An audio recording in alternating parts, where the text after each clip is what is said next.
अगर प्रदोष का व्रत करती हैं, कंटिन्यू पूरे 1 साल अगर व्रत कर ले तो ठाकुर जी कृपा उन पे प्रदान हो जाएगा। मेरी मां द्वादशी के दिन मध्यकाल यानी कि दोपहर के समय माता आदित्य के सम्मुख, ध्यान से सुनिएगा, कथा बहुत ही रोचक है।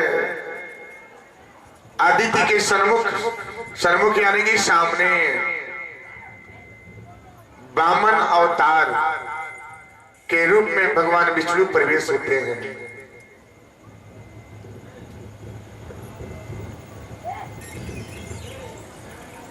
वामन अवतार के रूप में, वामन यानी छोटा कद के रूप में उनके सामने पेश हो जाते हैं। ये राजा बलि की कथा है, सुने है ना? राजा बलि कौन राजा बलि कौन है? राजा बलि का नाम सुने? कितने लोग सुने? हाथ उठाइए। कोई नहीं? राजा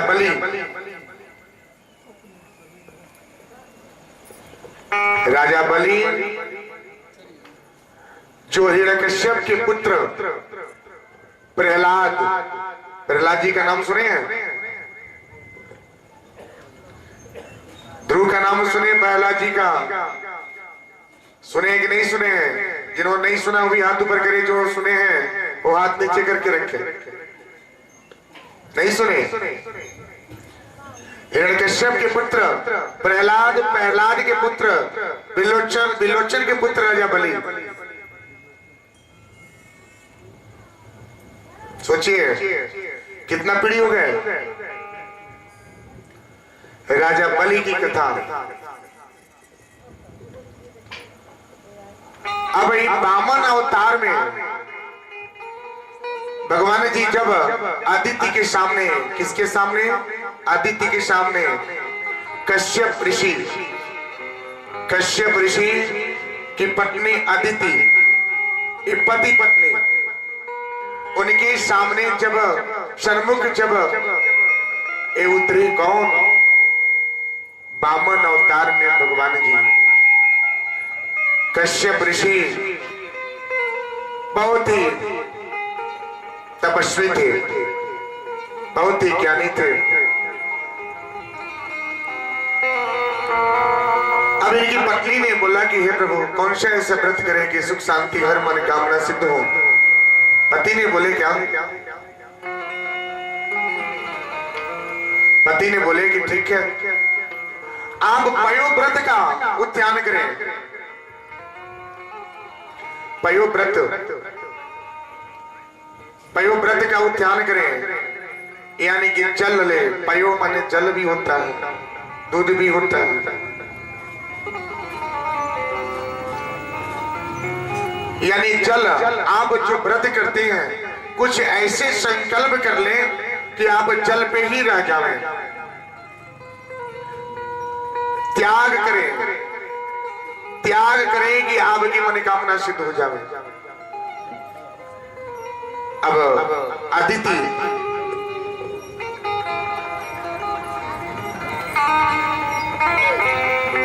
ने अब स्वामी के कहने से मुताबिक इन्होंने व्रत का उद्यान कर लिए। करने के बाद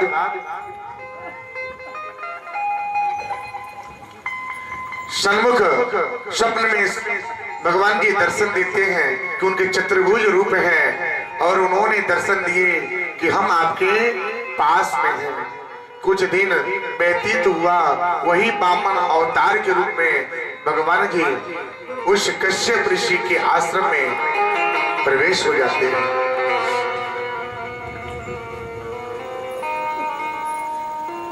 ध्यान से सुनिएगा, कोई एक दूसरे से वार्तालाप नहीं करेगा। कथा सुनना है, श्रवण करना है, मंथन करना है, चिंतन करना है। कल आपसे पूछेंगे।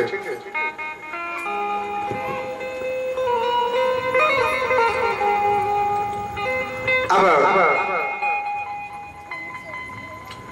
जब अवतरित हो गई, इतनी सुंदर रूप को देख करके आदित्य का मन ओ हो गया, कितना सुंदर रूप है, नटखट बालक लंगोट धारण किए हैं,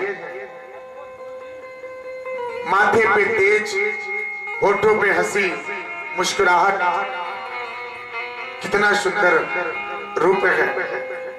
इस रूप को देखने के लिए कश्यप ऋषि भी वहां पे प्रवेश हो जाते हैं।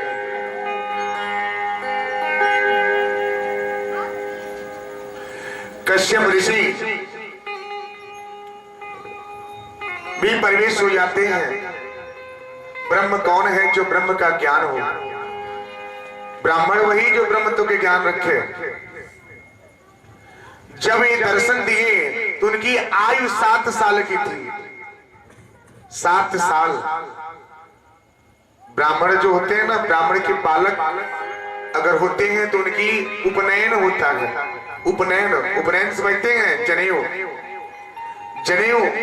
जो 7 साल 8 साल 9 साल तक हो जाना चाहिए।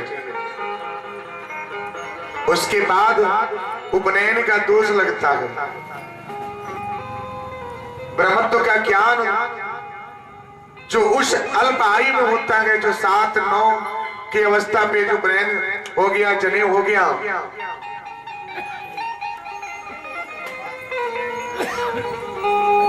अति शुभ नहीं होता है।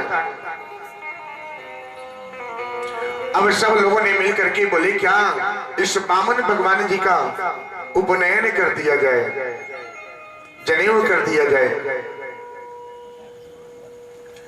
यज्ञ पवित्र का सीधा संबंध कहां से है? यज्ञ पवित्र का सीधा संबंध ब्रह्म से है, जिसको ब्रह्म ज्ञान हो।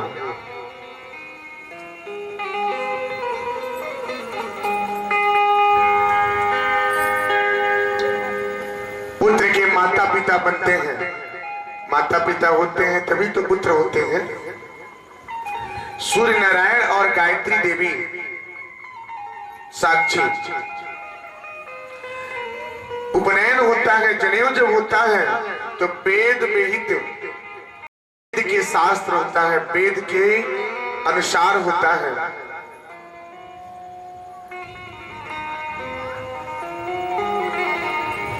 जनेऊ में हर एक देवताओं का स्थान दी जाती है, वहां पे बिठाया जाता है।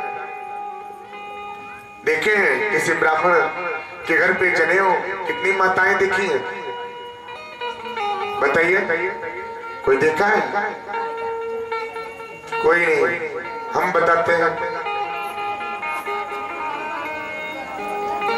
आधुनिक युग में देखिए, पहले जनेऊ होता था, जनेऊ होने के बाद कितने संस्कार निभाए जाते थे, लेकिन आधुनिक युग में यज्ञ पवित्र का संस्कार कोई निभाता नहीं है, जानता भी नहीं है।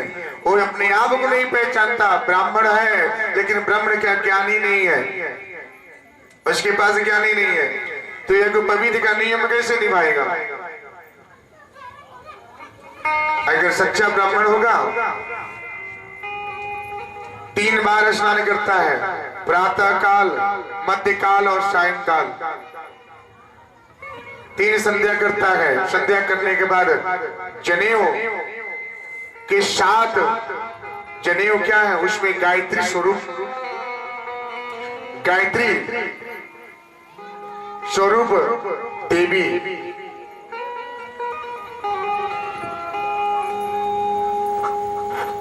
जनेऊ को कभी भी हाथ से ही बनाया जाता है। हाथ से बना हुआ जनेऊ का धारण करने से वो शुद्ध माना जाता है। उस जनेऊ में 16,000 मंत्र हैं। 16,000 मंत्र उस जनेऊ में बनाए गए हैं।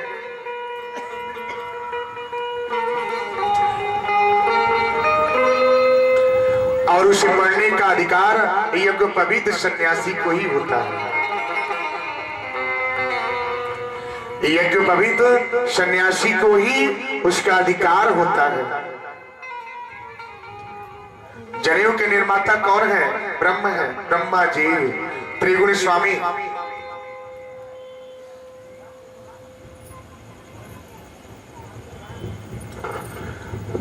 शास्त्र में ये भी विहित है कि अगर जो ब्राह्मण अगर जनेऊ को धारण करे तो उस जनेऊ में लोहे से स्पर्श नहीं होना चाहिए, उस सूत में लोहे का स्पर्श नहीं होना चाहिए। जो ब्राह्मण अगर जनेऊ का धारण करे, अगर जनेऊ में आज के जमाने में देखिए बहुत से ऐसे ब्राह्मणों को देखा जाता है, विद्वान को देखा जाता है कि अपने जनेऊ में चाबियां लगा के रखते हैं, लोहे का इस्तेमाल उस जनेऊ के धागे में माना जाता है। ऐसा नहीं करना चाहिए क्योंकि वो जनेऊ अशुद्ध हो जाता है, उसमें शक्तियां नहीं रह जाती, तप नहीं रहता, ये तप निकल जाता है, जो भी आपके पास शक्ति है वो निकल जाता है, साधना जो है निकल जाता है। आप चाहें अगर यज्ञ पवित्र है तो आपके पास कभी भी नकारात्मक शक्ति प्रवेश नहीं होता है क्योंकि 16,000 मंत्र उसमें है। और इसका गठबंधन कौन करता है? शिव जी साक्षात आके गठबंधन करते हैं।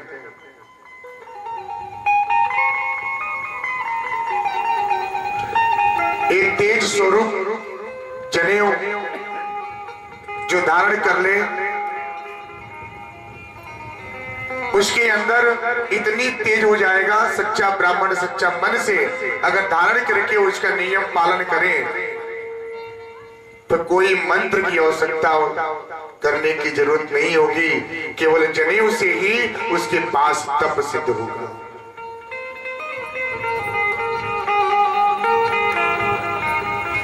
अब सब लोगों ने मिल करके बोले क्या इनका क्या करें? संस्कार कर दें। संस्कार तो हो गया, होने के बाद इनके गुरु कौन? बृहस्पति, कुल गुरु बृहस्पति। जो नवग्रह होते हैं, नवग्रह के देवता कौन है? कुल गुरु बृहस्पति जी हैं। सुनिएगा, दैत्यों के गुरु शुक्राचार्य और देव गुरु बृहस्पति।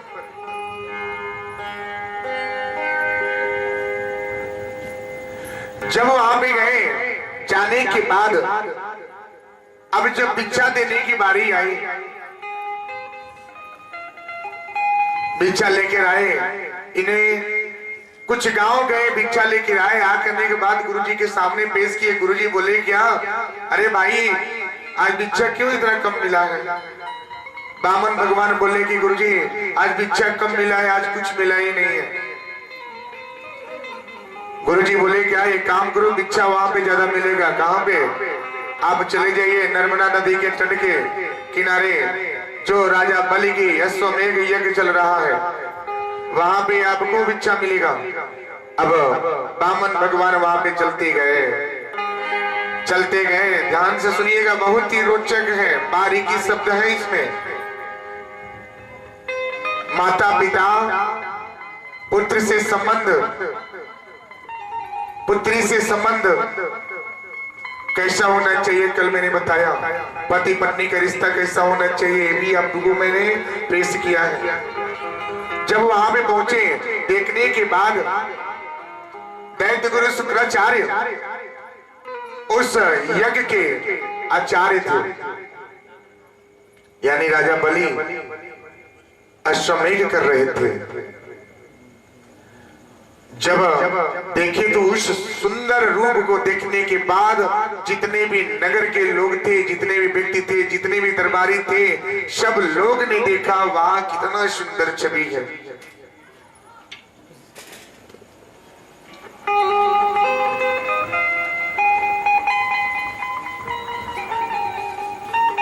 देखने के बाद सब लोग प्रफुल्लित हो गए।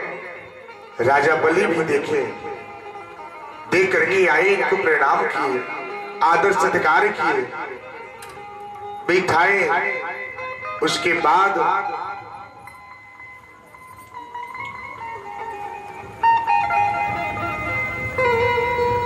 बोले कि हे प्रभु, हमारा जीवन कृत्य हो गया, नगर कृत्य हो गया कि आप ऐसे संत यहाँ पे प्रवेश हुए। व्यास जी लिखते हैं क्या? व्यास जी ने 18 थे तो उसमें जैमिनी ऋषि एक थे। जैमिनी ऋषि का नाम कोई नहीं सुना होगा, एक कथा ही नहीं सुने हैं, बहुत ही प्राचीन है श्रीमद् भागवत कथा में। जैमिनी ऋषि जो उनके क्या थे, जो ये बोलते थे, जो शब्द बोल देते थे, वो शब्द की व्याख्यान ये कौन करता था? यही जैमिनी ऋषि करते थे। संस्कृत का उच्चारण करते थे और उसका भावार्थ, उसका अर्थ ये लिखते थे। एक बार व्यास जी ने एक शब्द को बोल दिए, क्या एक संस्कृत का शब्द दे दिए और इन्होंने बोला इसका भावार्थ कर दीजिए। व्यास जी चले गए। ये बोले ना ना, ये अपना बोले कि नहीं, ये शब्द नहीं होना चाहिए, ये शब्द होना चाहिए। जा करके उन्होंने व्यास जी से पूछे कि महाराज शायद आपने शब्द को गलत बोला है, ये शब्द नहीं होना चाहिए, ये शब्द होना चाहिए। वो शब्द क्या था? वेदांत नाप कर सती, यानी कि इस शब्द में बहुत कुछ छुपा। ये बोले क्या, इस शब्द को नहीं होना चाहिए, ये दूसरा शब्द होना चाहिए।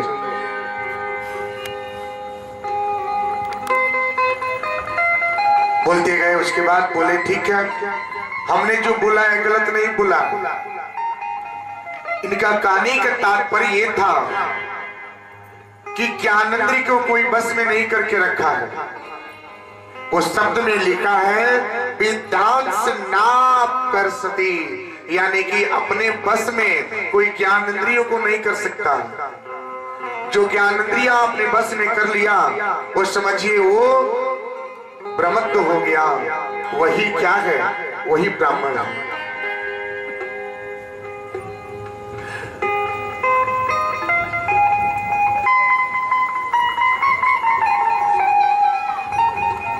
नेत्र सुख से अच्छा है कि देव का सुख की प्राप्ति करे।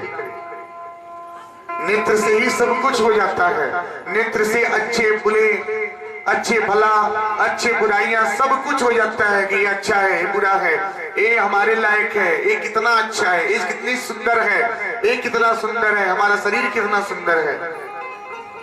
ये सब कुछ नेत्र से ही हो जाता है। यानी कि काम, क्रोध, मोह ये सब क्या होता है? उत्पन्न हो जाता है। नेत्र से ही सब कुछ हो जाता है। यही इसका भावार्थ था। एक दिन जैमिनी ऋषि के आश्रम में जैमिनी ऋषि के आश्रम में एक स्त्री का प्रवेश होता है जो परीक्षा की घड़ी चल रही है। इसी शब्द की परीक्षा चल रही है।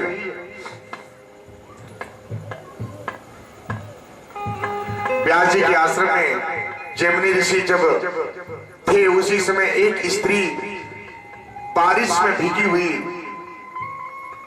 नजर आती है। जैमिनी ऋषि आश्रम से देखे और बोले क्या, अरे बोले क्या तुम क्यों भीग रही हो? ये मेरा आश्रम है, इस आश्रम में आ जाओ। स्त्री बोली कि ना, आश्रम में नहीं आएंगे। जैमिनी ऋषि बोले कि हम क्या हैं? हम ऋषि हैं। हम अपने चित्त मन को अपने बस में करके रखते हैं। विश्वास करो। हम पे विश्वास नहीं करोगी तो किस पे करोगी?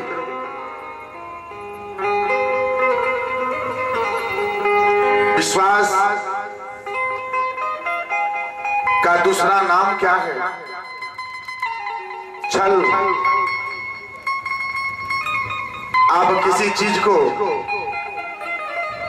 किसी व्यक्ति पे अगर विश्वास कर लेते हैं, वो पीछे से आपको वार करता है।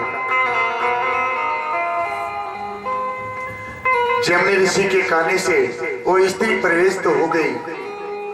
होने के बाद बारिश में भीगी थी। इन्होंने कुछ वस्त्र भी दिए बदलने के लिए।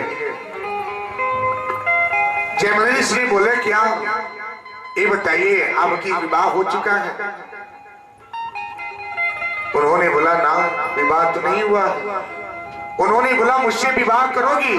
देखिए उसी प्रश्न का जवाब इसमें छुपा है। जो व्यास जी ने शब्द बोला उस शब्द में व्याख्यान इसमें निकल रहा है। जो ये काट रहे थे कि नहीं गुरुजी ये नहीं होना चाहिए वो होना चाहिए।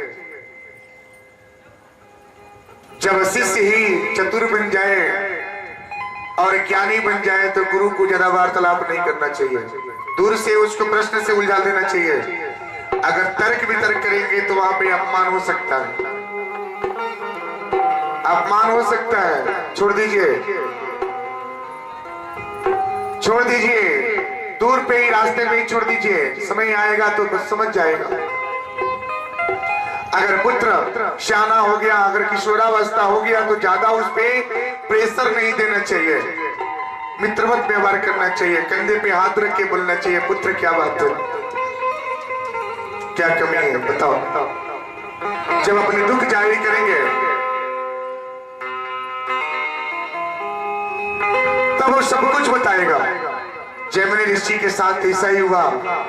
अब जो कन्या थी उन्होंने बोला कि विवाह नहीं हुआ है, मेरे पिताजी ने वचन लिया है क्या कि जो घोड़ा बन करके और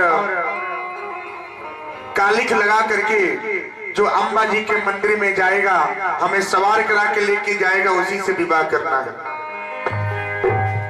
उसी से विवाह कर लेना है।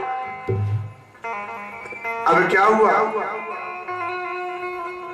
अभी बोले क्या जैमिनी ऋषि अब जो होगा सो होगा, इतनी सुंदर कन्या है, हम एक काम करते हैं, उनका ब्रह्मत्व टूट गया, ब्रह्मचर्य का पालन जो करते थे अब टूटने के करार पे आ गया। ध्यान से सुनिएगा।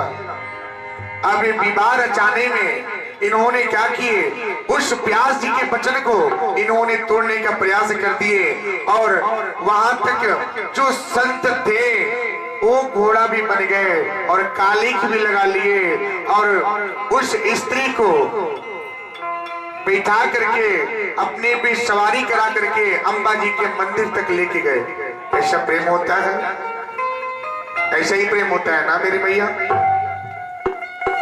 आज के समय में होगा क्या? बोला जाता है क्या लड़का कमा रहा है, ठीक है, 2 पैसा कमा रहा है, बढ़िया है, सुंदर है, ठीक है, कर्तव्य है, गुणी है, ऐसा होना चाहिए। आज के समय में देखिए विवाह भी ऐसा होता है। विवाह अगर हो जावे तो अगर लड़का लड़की की शादी हुई तो शादी अगर आज 4 महीने पहले डेट पड़ गया, 4 महीने बाद में डेट पड़ गया, आज लड़का लड़की एक दूसरे के सामने पेश कर दिया गया कि भाई देख लो वो लड़का कैसा है, लड़की कैसा है, एक दूसरे से देखो, समझो बूझो, ये वार्तालाप कर लेते हैं, समझ लेते हैं। उसके बाद माँ बाप दो साइड हो गए, किनारा हो गया, लड़का लड़की एक दूसरे को समझ लिए। लड़का बोलता है कि ना हमके बहुत पसंद है, बहुत बड़ा पसंद है, लड़की बोलती है हमें भी बहुत पसंद है। लड़का कहता है काम करो, ये मेरा मोबाइल है, ये ले लो, अपनी जो भी परेशानियां होगा मुझसे कहते रहना। होता है ना? होने के बाद 1 से 2 महीने खूब वार्तालाप होगा, खूब बातचीत होगा। और जब वही बातचीत एक दूसरे को लड़का लड़की जब समझ लेते हैं, उन लोग का ओजन जब कम हो जाता है, अगर लड़की समय से फोन ना उठावे या कहीं बात अपने रिलेशन पे बात करे, अपने मम्मी पापा से फोन पे बात करती है, अगर समय 10 मिनट लग गया, 15 मिनट लग गया, लड़का बोलता है कहाँ पे बात कर रही थी बताओ, प्रश्न यहाँ पे खड़ा हो गया। लड़की पूछती है कि तुम बताओ तुम कहाँ पे बात कर रहे थे, यहाँ पे विवाद आ गया। 10 मिनट के चक्कर में अब ये रिश्ता क्या हो जाता है, टूट जाता है। जो माँ बाप रिश्ते सजा के रखे हैं, जो रिश्ते सजा दिए, उन्होंने लाखों रुपए का पूरे सजावट उनको सामने पेश कर दिए, जिन्होंने पाला पोसा बड़ा किया, उस सपनों को सजा दिए और वो चंद पल के रिश्तों में जाकर के सब टूट जाता है, टूट जाता है। तो ऐसे रिश्ते न करें, मर्यादा का रिश्ता बनाया जाए, मर्यादा हो उसी में भलाई है मेरी मैया। क्योंकि माता पिता एक लड़की को हीरे के समान पाल के रखते हैं, वो समझते हैं कब बड़ी हुई, कब छोटी है, कब घूमने लायक है, कब नहीं है, कब दूसरे घर पे जाने लायक है। कि सब कुछ का ज्ञान माता पिता रखते हैं। उसके बाद उसकी कन्यादान की बारी जब आती है, उसको सजाते हैं, पढ़ाते हैं अच्छे से। वही लड़की जब माँ बाप का सपना तोड़ने के करार पहुंच जाती है, वो अपनी पसंद से एक लड़का और लड़की अपनी पसंद से अपने मन के मुताबिक पसंद करते हैं कि नहीं, हम तुमसे शादी करेंगे, हम तुमसे शादी करेंगे, हम तुमसे विवाह करेंगे, हम तुमको बहुत चाहते हैं, हम तुमको बहुत मानते हैं, बस हम तुम्हारे बगैर रह ही नहीं सकते। ऐसा होता है ना।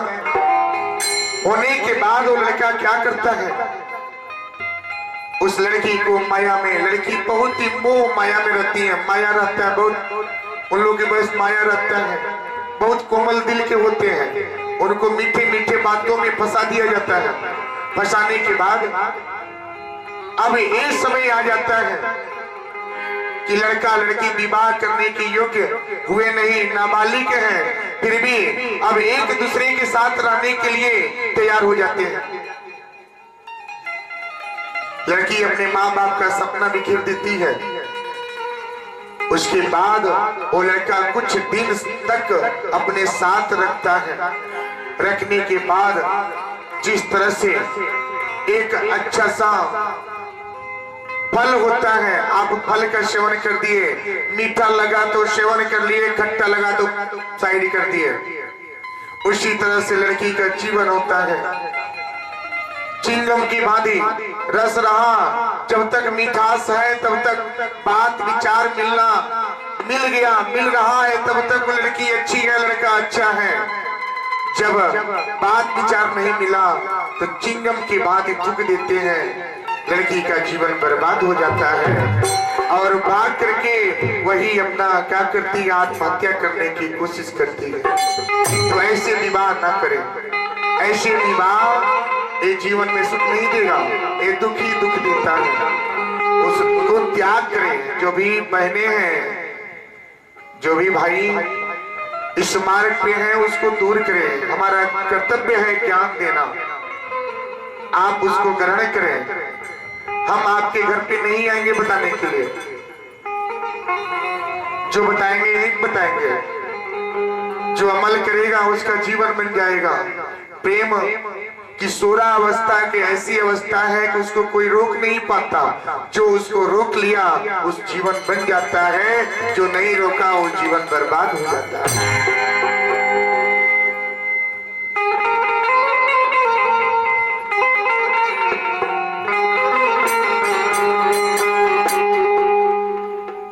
अब वही जब राजा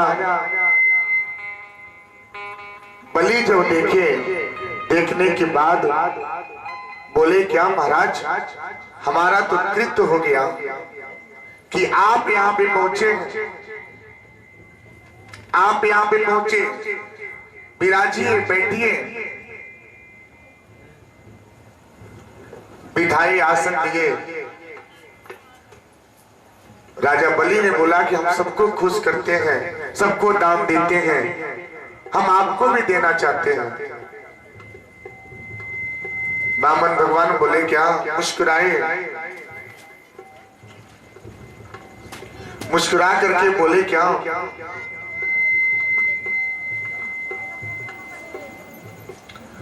बोले, हे राजन, ये दान की बातें छोड़ दीजिए, दान आप हमें दे ही नहीं पाएंगे। ब्राह्मण को दान देवे आप कर सकते हैं, लेकिन दान की पूर्ति आप नहीं कर सकते। राजा बोले, थोड़ा अहंकार हो गया कि मैं तो चक्रवर्ती सम्राट हूं, अश्वमेघ यज्ञ कर रहा हूं और प्रहलाद के वंशज हूं, जो भगवान विष्णु के परम भक्त थे। वही भगवान विष्णु वामन अवतार होकर के अब राजा बलि की भी परीक्षा लेने आए हैं।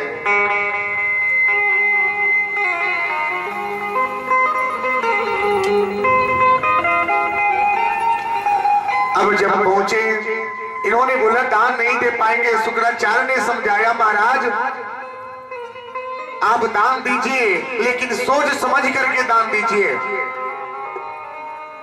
दान देने का अर्थ होता है कि आप भी संतुष्ट रहें और दूसरा भी संतुष्ट रहे, आप भी खुश रहें। दान देने का यह अर्थ नहीं होता कि अपने घर का सारी चीज उस पे दान दे दें, एक ब्राह्मण को दान दे दें और खुद भिखारी बन जाए, ये भी कोई अच्छा नहीं है। आपके पास 10 रुपया है तो 2 रुपया दान दे दीजिए, 8 रुपया बचा, 5 रुपया आपके परिवार में जाएगा, 3 रुपया अपने पास सेफ रखिए, उसको दान बोलते हैं। अब दान देने का मतलब ये नहीं हुआ कि बड़े होंगे, जैसे कि एक वृक्ष होता है, तरवर का वृक्ष कितना बड़ा होता है, सोचता है इतना बड़ा हूं मैं, लेकिन छाया नहीं होता, छाया नहीं होता है। तो दान उसको दीजिए, दान भी दीजिए, संतुष्ट भी रहिए और अपने परिवार को भी संतुष्ट कीजिए, उससे बड़ा कोई दूसरा धर्म नहीं होता है, वही आपका धर्म है।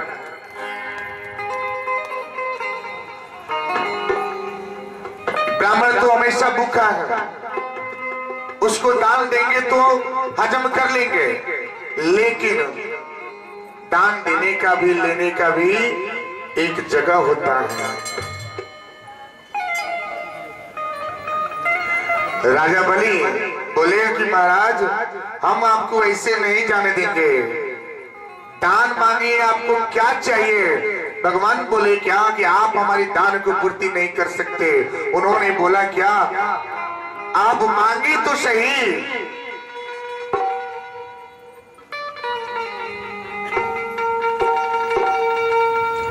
अब इन्होंने बोला क्या, ठीक है जब इतना जिद करते हैं तो हम मांगते हैं। आप एक काम कीजिए, आप अपने राजा है, चक्रवर्ती सम्राट है, अपने राज्य से 3 पग जमीन भूमि हमें दान दे दीजिए, दान दे दीजिए, भूदान भूमि दान दे दीजिए। आपके पास 10 किलो अगर अन्न है तो ये नहीं हुआ कि कोई अगर ब्राह्मण देवता आपके दरवाजे पहुंचे, कोई अगर भिखारी पहुंचे तो आप 10 किलो उसको लौटा दीजिए, पूरा लुटा दीजिए ना, ये कोई बहादुरी नहीं है, इसको दान नहीं बोलते, अहंकार बोलते हैं। आप भी खाएं, उसको भी खिलाएं, परिवार को भी खिलाएं, खुद भी संतुष्ट, परिवार भी संतुष्ट, लेने वाला भी संतुष्ट। अब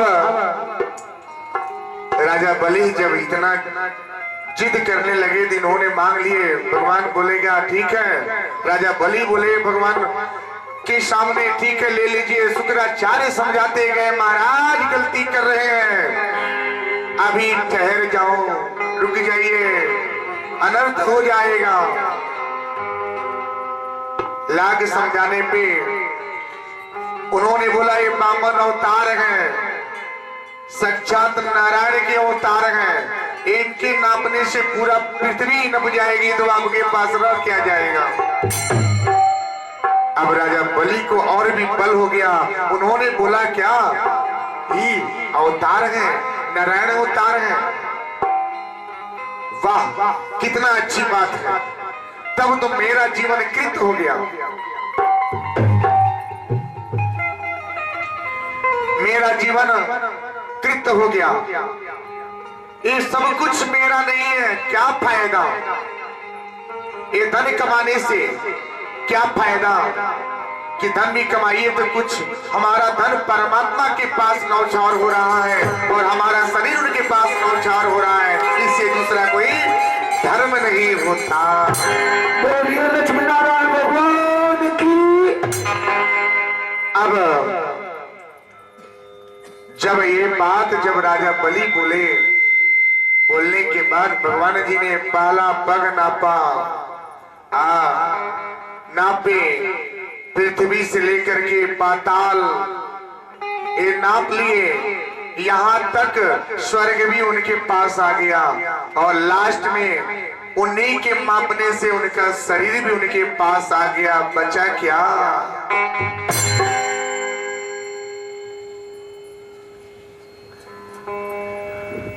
मेरा तन मन धन सब